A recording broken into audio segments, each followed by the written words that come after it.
የቱርክ የፊልምና የድራማ ኢንዱስትሪ በአሁኑ ሰዓት በመላው ዓለምና በሀገራችን ኢትዮጵያም በቢሊዮን የሚቆጠሩ ተመልካቾችን ቀልብ መግዛት ችሏል። በቴሌቪዥን መስኮቶቻችን ላይ የምናያቸው የቱርክ ወንድ ተዋናዮች በምርጥ ትወናቸው፣ በውበታቸውና በተወዳጅነታቸው የብዙዎችን ልብ ማሸነፋቸው አይካድም። ነገር ግን ከእነዚህ አጓጊ ታሪኮችና ከፊልም ካሜራዎች በስተጀርባ ያሉትን እውነተኛ የገንዘብ ሚስጥሮች ያውቁ ይሆን? እነዚህ ተዋናዮች አንድ የድራማ ክፍል ብቻ ስንት ሺህ ዶላር ይከፈላቸዋል? ትወና ክፍያቸው ባሻገር በዱባይ፣ በፓሪስ፣ በለንደን እና በኢስታንቡል የሚገኙ የቅንጦት ህንፃዎቻቸውን፣ የወይን እርሻዎቻቸውን፣ የየብስና የባህር ላይ የቅንጦት ጀልባዎቻቸውን እንዴት ሊገዙ ቻሉ? ትወናዎች የሚሰሯቸው ንግድና ስራዎችስ ምንድናቸው? በዛሬው ቪዲዮ በአሁኑ ሰዓት በቱርክ የፊልም ዓለም ውስጥ በሀብት ክምችት የመሪነቱን ቦታ የያዙትን 10 ሀብታም የቱርክ አክተሮችን እናያለን። በተለይ በቁጥር 2 እና 1 ላይ የተቀመጡላችሁ ተዋናዮች ያካበቱት የሀብት መጠን እኛ ሀገር በጀት እንደሚበልጥ ስትሰሙ ትገረማላችሁ። ቪዲዮን እስከ መጨረሻው ደቂቃ ድረስ በጥንቃቄ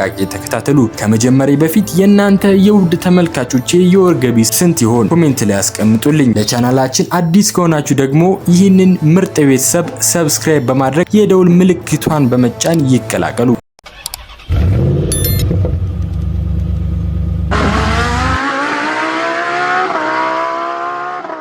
አስረኛ ኤንጊን ኢኩዌሬክ። በ10ኛ ደረጃ ላይ የምናገኘው በሀገራችን ኢትዮጵያ በፋጥማ ጉልና በጥቁር ፍቅር ድራማዎች ከፍተኛ አድናቆትን ያተረፈውን እና ድንቅ የትወና ብቃት ያለውን ተዋናይ ኤንጊን ኢኩዌሬክን ነው። ኤንጊን በቱርክ የፊልም ኢንዱስትሪ ውስጥ ረጅም ዓመታትን ያስቆጠረ የተከበረ ተዋናይ ነው። ኤንጊን ለአንድ የቴሌቪዥን ድራማ ክፍል እስከ 30,000 ዶላር ወይም ደግሞ በኢትዮጵያ ብር 4.8 ሚሊዮን ብር ክፍያ ይጠይቃል። ነገር ግን የኤንጊን የገቢ ምንጭ በትወና ላይ ብቻ የተወሰነ አይደለም። ኤንጊን ታዋቂ ደራሲ ሲሆን የተለቀቁ መጽሐፍት በአውሮፓና በመካከለኛው ምስራቅ በከፍተኛ ሁኔታ ይሸጣሉ። በተጨማሪም ያገኘውን ገቢ በኢስታንቡል ውድ ሰፈሮች ውስጥ አፓርታማዎችን በመግዛትና በማከራየት በሪል ስቴት ዘርፍ ተጨማሪ ገቢ ያገኛል። በአሁኑ ሰዓት ግምታዊ ኔት ወርዙ አጠቃላይ ሀብቱ ከ3 እስከ 4 ሚሊዮን ዶላር ይገመታል። በኢትዮጵያ ብር ሲመነዘር 640 ሚሊዮን የኢትዮጵያ ብር ነው። 9ኛ አራስ ቡሉት ኢነሚ። በ9ኛ ደረጃ ላይ የተቀመጠላችሁ በችኩር ድራማ ላይ ያማጭ ኮቾቫሊ በሚለው ገጸ ባህሪ ዓለም አቀፍ ዝናን ያተረፈውን ወጣቱና ጎበዙ ተዋናይ አራስ ቡሉት ኢነሚ ነው። አራስ በቱርክ ሲኒማ ውስጥ በስሜት ቀስቃሽ ትወናው የሚተውን ሲሆን በኔትፍሊክስ ፊልሙ ደግሞ የዓለምን ሪከርድ ሰባብሯል። አራስ በድራማዎች በክፍያ ከሚያገኘው 35,000 ዶላር በተጨማሪ የቱርክ ትልቁ የቴሌኮም ኩባንያና የፊያት የመኪና ማምረቻ ኩባንያ ዋና አምባሳደር ነው። እነዚህም የብዙ ዓመታት የማስታወቂያ ውሎች በአመት ከ1.5 ሚሊዮን ዶላር በላይ ገቢ ያገኛል። በአሁኑ ሰዓት አጠቃላይ ሀብቱ ከ4 እስከ 5 ሚሊዮን ዶላር ይደርሳል። በኢትዮጵያ ብር ሲመነዘር ደግሞ 800 ሚሊዮን ብር ነው። 8ኛ ከሪም ቡርሲን። በ8ኛ ደረጃ ላይ የምናገኘው በሴን ካልቻፒ ድራማ ላይ በዓለም ዙሪያ በሚሊዮኖች የሚቆጠሩ አድናቂዎችን ያፈራውን ከሪም ቡርሲን ነው። ከሪም ህፃንነቱ በአሜሪካ ያደገ በመሆኑ እንግሊዘኛን አቀላጥፎ የሚናገር ሲሆን ይህም ከዓለም አቀፍ ኩባንያዎች ጋር እንዲሰራ ትልቅ እድል ፈጥሮለታል። ከሪም ከትወና በተጨማሪ የራሱ ብራቭ ቦልደስ የተሰኘ የፊልም ፕሮዳክሽን ኩባንያ በመክፈት ፊልሞችንና ድራማዎችን ያመርታል። በተጨማሪም የቢኤምደብሊው መኪናዎች፣ የአንደር አርሞር እና የሊፕቶን ኩባንያ ዋና የንግድ አምባሳደር በመሆን በአመት ሚሊዮኖችን ያገኛል። 5 ሚሊዮን ዶላር ነው። በኢትዮጵያ ብር ሲመነዘር ወደ 850 ሚሊዮን ብር ማለት ነው። 7ኛ ቶልጋን ሳይሽማን። በ7ኛ ደረጃ ላይ የተቀመጠው ታዋቂው ተዋናይና ሞዴል ቶልጋን ሳይሽማን ነው። ቶልጋን በብዙ የቱርክ የፍቅርና የአክሽን ድራማዎች ላይ በመወንበድ ይታወቃል። ቶልጋን ብልህ ነጋዴ ነው። ያገኘውን የትወና ገቢ በሙሉ ሃንያፒም በተሰኘ የራሱ የፊልም ፕሮዳክሽን ኩባንያ ላይ ያፈሰሰ ሲሆን በአሁኑ ሰዓት ለሌሎች ቻናሎች ድራማዎችን በማዘጋጀት ትልቅ የንግድ ገቢን ያገኛል። በተጨማሪም በኢስታንቡልና በአልባንያ ውድ ቦታዎች ላይ መሬቶችን በመግዛት ህንፃዎችን በመገንባት ይሸጣል። አጠቃላይ ሀብቱም ከ5 እስከ 6 ሚሊዮን ዶላር ይገመታል። በኢትዮጵያ ብር ሲመነዘር 1 ቢሊዮን ብር ይሆናል። 6ኛ ኤንጊን አልታን።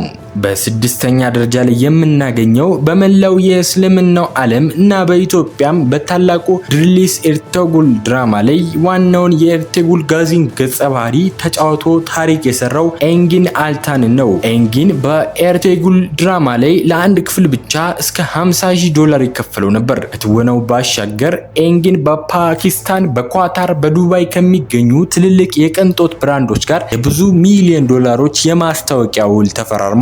በተጨማሪም በዱባይና በኢስታንቡል በሪል ስቴት እና በቴክኖሎጂ ስታርታፖች ላይ ኢንቨስት በማድረግ ሀብቱን ከ6 እስከ 8 ሚሊዮን ዶላር አድርሶታል። በኢትዮጵያም ሲመነዘር ከ1.2 ቢሊዮን ብር በላይ ማለት ነው።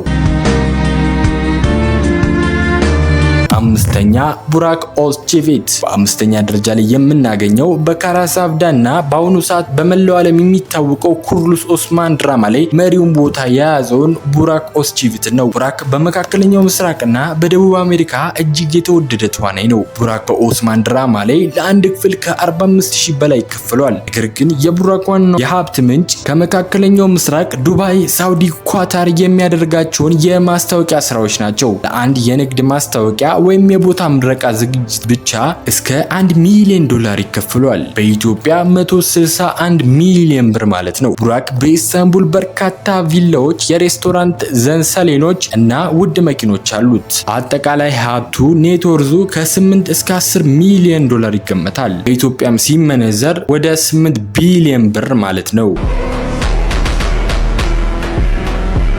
አራተኛ ቻጋታይ ኡሉሶይ። አራተኛ ደረጃ ላይ የተቀመጠላችሁ አይካርድ እና በኔትፍሊክስ የመጀመሪያ የቱርክ ተከታታይ ዘ ፕሮቴክተር ላይ በመወንበድ ታሪክ የሰራው ቻጋታይ ኡሉሶይ ነው። ቻጋታይ በቱርክ የፊልም ዓለም ውስጥ በጣም ውዱ ተዋናይ በመባል ይታወቃል። ቻጋታይ ከኔትፍሊክስ እና ከዓለም አቀፍ የፊልም ኩባንያዎች ጋር በዶላር የሚከፈል አጋርነት አለው። ለአንድ የድራማ ክፍል እስከ $50,000 ያስከፍላል። ከትወና ውጪ ቻጋታይ በአሜሪካ ካሊፎርኒያ እና በቱርክ ውድ የሆነ የወይን እርሻዎችና የምግብ ማቀነባበሪያ ኩባንያን በመግዛት ትልቅ የንግድ ገቢ ያገኛል። አጠቃላይ ሀብቱም $10 ሚሊዮን ይገመታል። በኢትዮጵያም ሲመነዘር ወደ 10 ቢሊዮን ብር ማለት ነው። ሶስተኛ ከናን ኤሜርዴጉል። በሶስተኛ ደረጃ ላይ የምናገኘው በቱርክ የፊልም ታሪክ ውስጥ አፈ ታሪክ የሆነውና በኤዜል እንዲሁም በካራዲቭ ድራማዎች የምናውቀው ከናን ነው። ከናን በቱርክ ውስጥ ትልቅ ግርማ ሞገስ ያለው ተዋናይ ነው። ከናን ከትወናም በተጨማሪ ለረጅም ዓመታት የቱርክ Who Want to be a Millionaire የቴሌቪዥን ሾው ዋና አቅራቢ በመሆን በዓመት $1,000,000 ያገኛል። ከናን ያገኘውን ገንዘብ በሙሉ በኢስታንቡል የታሪክ ቦታዎች ላይ የሚገኙ አሮጌ ህንፃዎችን በመግዛት በማደስና በመሸጥ ወይም በማከራየት ትልቅ የሪል ስቴት ባለሀብት ሆኗል። አጠቃላይ ሀብቱም ከ10 እስከ $12 ሚሊዮን ይደርሳል። በኢትዮጵያ ብርም ሲመነዘር 12 ቢሊዮን ብር ማለት ነው። ሁለተኛ ክቫንች ታትሉክ። አሁን ደግሞ በቱርክ የፊልም ዓለም ከፍተኛ ሀብት ወደ ሰበሰቡት ሁለቱ ታላላቅ ወንድ ተዋናዮች ደርሰናል። ሁለተኛ ደረጃ ላይ የምናገኘው የቱርኩ ብራድ ፒት በመባል የሚታወቀውና በፍቅር ከበቀል ድራማ ላይ እናም ኮዚጉኒ የምናውቀው ክቫንች ታትሉክ ነው። ክቫንች በቱርክ ድራማ ለአንድ ክፍል ከ50,000 እስከ 60,000 ክፍያ የሚጠይቅ ሲሆን ከማቪጃንስ የልብስ ኩባንያ ጋር በነበረው የ10 ዓመታት ማስታወቂያ ውል ብቻ $5 ሚሊዮን በላይ አግኝቷል። ክቫንች ያገኘውን ገንዘብ በሙሉ በቦርድም እና በኢስታንቡል በሚገኙ የቅንጦት ቪላዎች፣ ውድ የባህር ላይ ጀልባዎች እና የድሮ ውድ መኪኖችን በመሰብሰብ ኢንቨስት አድርጎበታል። አጠቃላይ ሀብቱም ወደ $15 ሚሊዮን ይገመታል። በኢትዮጵያ ብርም ሲመነዘር ወደ 15 ቢሊዮን ብር ማለት ነው።